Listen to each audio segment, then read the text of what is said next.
सिद्धि की शादी के बाद वो ससुराल चली जाती है। पीछे रह जाती है भाभी रानी।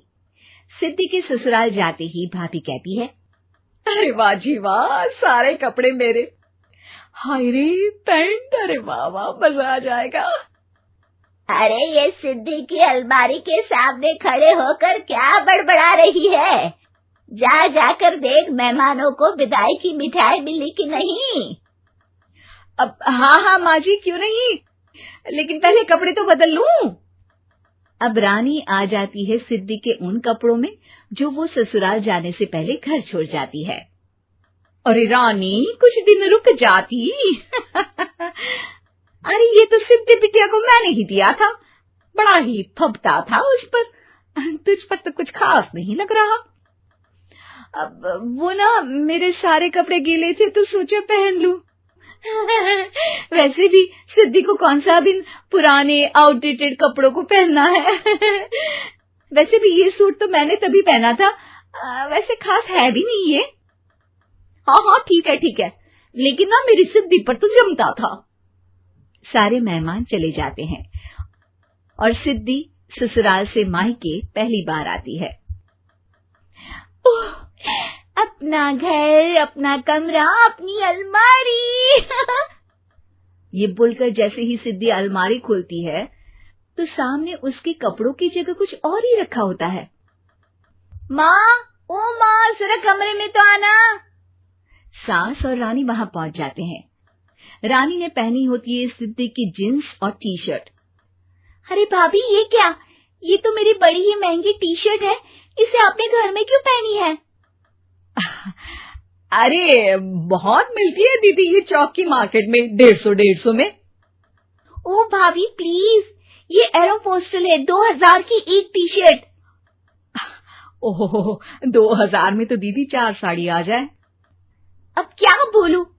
भाभी, ये मेरी अलमारी में छोटू के कपड़े, तो मेरे कपड़े कहाँ हैं? मेरी अलमारी में? अब दीदी आपको कौन से पुराने कपड़े पहनने थे? माना भाभी, लेकिन मैं जब घर आती तो यही सब पहनती ना।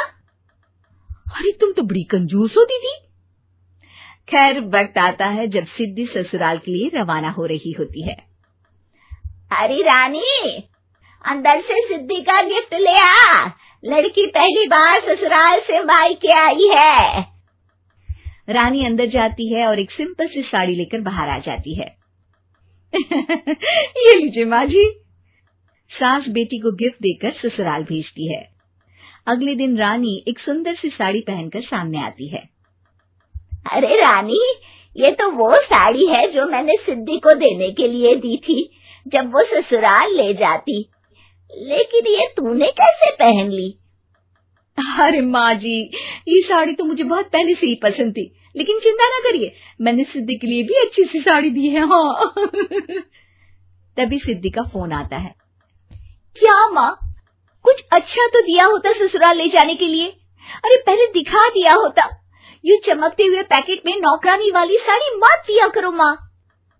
अरे बेटे, वो तेरी भाभी ने ना गलती से उससे पैकेट बदल गया। हाँ, मैं कल ही तेरे भाई के हाथ से तेरा वाला पैकेट भेज दूंगी। अरे रहने दो माँ, आई एम श्योर भाभी ने अभी वही साड़ी पहनी होगी जो तुमने मेरे लिए रखी थी। तुम तो समझ नहीं पाई उनको। खैर छोड़ो, मैं ज्यादा बोलती अच्छी नहीं लगती, रहने दो, आपको उन्हीं के साथ रहना है, फिर बात करेंगे। सास को रानी पर गुस्सा आ जाता है। वो उसके कमरे में जाती है जहाँ वो शादी का एल्बम देख रही होती है। रानी, मार्केट जाकर एक ऐसी ही साड़ी लेकर आ, कल प्रतीक जाकर सिद्धि के घर दे आएगा। अरे क्यों माँ जी, कितनी साड़ी देनी है दीदी को? यहाँ कोई सेल लगी है क्या? अरे चुप कर, मेरे बेटी के हिस्से की साड़ी खुद पहन ली, अब ज्यादा ज्ञान बांट रही है। एक दिन सिद्धि का फोन आता है। माँ, मेरी सास ने आप सबको खाने पर बुलाया है। सारे लोग सिद्धि के ससुराल पहुंचते हैं। खाना खाकर वो लोग निकल रहे होते हैं कि सिद्धि की सास सभी को गिफ्ट देती है। अरे बहन जी, बेटी के घर का खाना खा लिया, यही बहुत है जो आप ऊपर से गिफ्ट भी दे रही है। अरे बहन जी, आप भी कहाँ इन बातों पर विश्वास कर रही हैं। सास सभी को गिफ्ट देती है, लेकिन रानी को जो साड़ी देती है वो अजीब सी हरे रंग की लाल रंग के बड़ी छाप वाली होती है। अरे छी, ये कौन पहनेगा? सासू माँ को तो जरी वाली इतनी सुंदर, और मेरे लिए ये नौकरानी वाली। अरे भाभी, दरअसल मैं जब भी घर आती थी आप वापसी में ऐसी ही साड़ी देती थी ना, तो माँ ने सोचा कि आपको आपकी पसंद की ही साड़ी क्यों ना दी जाए। बेचारी रानी, बोलती भी तो क्या। सिद्धि और सास रानी का चेहरा देखकर हंसने लगती है, तो रानी समझ जाती है कि अपने ही बिछाए जाल में वो फंस चुकी है।